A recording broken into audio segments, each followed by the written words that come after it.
Осы демалыс күндері Талибан үкіметінің Ауғанстанды басқарып келе жатқанына 5 жыл толды. 2021 жылғы 15 тамызда Талибан жасақтары Кабулды басып алып, ақш бастаған халықаралық күштер Ауғанстаннан шығарылғаннан кейін билікке келді.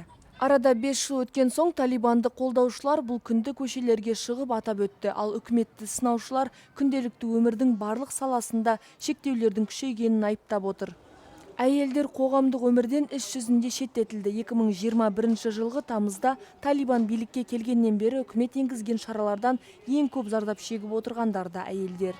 Мұндай шектеулердің бірнеше мысалы бар. Әйелдердің қоғамдық орындарға баруына және көптеген жұмыс түрлерінде еңбек етуге қатаң шектеу қойылған. Оларға спортпен айналысуға, тіпті үйлерінен тыс жерде жүзін көрсетуге немесе сөйлеуге тыйым салынған. Сонымен қатар әйелдерге туыстық немесе неке байланысы жоқ ер адамдарға тіке қарауға рұқсат етілмейді. Ал қыздардың 12 жастан кейін білім алуына тыйым салынған. Талибан өкілдері негізінен Азия мен Таяу Шығыстағы бірнеше елмен бейресми байланыс орнатқанмен, оларды Ауғанстанның заңды үкіметі ретінде ресми түрде мойындаған жалғыз ел Ресей. Көпшіліктің сынына ұшыраған шешімдердің бірі өткен маусымда Еуропалық одақ өкілдерінің Брюссельде Талибан өкілдерімен техникалық кездесу өткізуі.